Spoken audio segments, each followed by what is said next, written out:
Le cri du pauvre, c'est d'abord l'appel à une relation. Le cri le plus profond de l'être humain est une demande de relation. Est-ce que tu m'aimes? Si nous écoutons le cri des pauvres, qu'il s'agisse de pauvreté économique, de vieillesse, de maladie, du fait de devoir quitter sa terre pour vivre, le cri de tous ceux qui se sentent perdus, ce cri-là de demande de relation, si nous l'écoutons, non comme on écoute des informations, mais du fond de notre être et de nos entrailles, alors une réponse jaillira en nous, nous ouvrant à une relation authentique et profonde. Ce cri, quel est-il? Suis-je encore un homme? Se trouvera-t-il quelqu'un pour me le signifier, pour m'assurer que je fais partie de la terre des vivants? Qu'est-ce qui nous tient dans la vie, les uns et les autres? N'est-ce pas toutes nos relations, le sens que nous leur donnons, la responsabilité que nous y engageons? Ne devient-on pas humain par l'attention qui nous est portée, par la confiance qui nous est faite et par l'estime qui nous est reconnue? Ces paroles et ces gestes, parfois si simples, qui nous font nous sentir vivants et nous font grandir, ne sont-ils pas des trésors inestimables? Tu as du prix à mes yeux et je t'aime. Voilà une parole de vie. Il est bien sûr tout à fait capital de répondre aux besoins élémentaires ou primaires.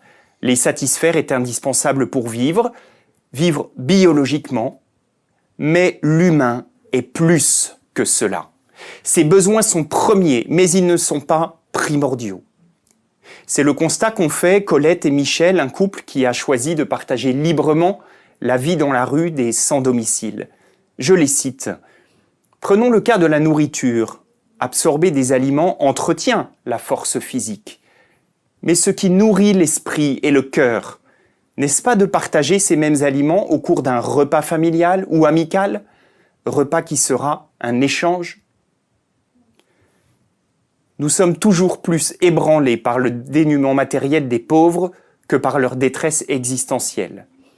Et pourtant, se nourrir et partager un repas avec des amis, ce n'est pas la même chose. Quand vous êtes dans la rue en hiver, des moyens supplémentaires sont déclenchés quand les températures nocturnes baissent sous un certain seuil, souvent moins 5 degrés. Et cela est bien. Mais est-ce à dire qu'au-dessus il fait chaud et que tout va bien? En fait, on prend en compte les besoins primaires de nourriture, de vêtements, de froid, mais pas suffisamment la détresse existentielle. Les deux sont nécessaires, mais l'un est prestation d'aide, quand l'autre est relation. Annie, une femme de la rue, témoigne. « Les gens me demandent toujours comment je me débrouille pour dormir, manger, me laver. Mais après, comment je fais pour vivre à l'intérieur de moi?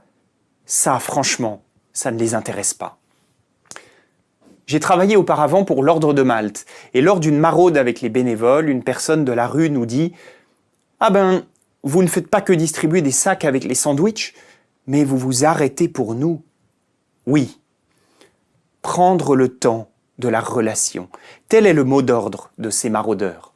L'un des grands malheurs des pauvres et des exclus, c'est qu'ils connaissent beaucoup de gens qui leur veulent du bien, mais trop rarement des amis, tout simplement. C'est-à-dire des personnes heureuses d'être en leur compagnie. Prendre le temps de la relation. En se souvenant que la main qui donne est toujours au-dessus de la main qui reçoit. Entrer en amitié, sans arrière-pensée ni reproche, sans visée éducative ou attitude paternaliste, ni secours matériel. Cela requiert délicatesse, tendresse et souci fraternel, et nous transforme profondément en nous rendant plus humains. Un proverbe berbère dit, pour parler du pauvre, de loin, j'ai cru que c'était un fauve. En m'approchant, j'ai vu un homme. En lui parlant, j'ai rencontré un frère. Prendre le temps de la relation pour rencontrer un frère. C'est vraiment cette démarche dans laquelle nos volontaires Fidesco sont invités à entrer, en partant sur une longue durée, pendant 1, 2, voire 3 ans. Il s'agit de passer du service du pauvre à la rencontre véritable, à la relation vraie et profonde avec un frère. Le service n'est que la porte d'entrée. Il est nécessaire, Il est indispensable même, car si on veut entrer dans la maison, il faut bien passer le seuil. Mais il n'est pas suffisant. Une fois que le seuil est passé, il faut aller au cœur de la maison. Et le cœur de la maison, c'est la rencontre véritable. Il n'y a plus celui qui donne, qui console, qui apaise, et celui qui reçoit, qui est consolé, réconforté. Mais bien deux frères en humanité, deux personnes d'égale dignité, en fait, deux pauvres. Chez Fidesco, nous croyons que de cette rencontre fraternelle, et uniquement d'elle, naîtront des cœurs enflammés d'amour, à même de transformer le monde.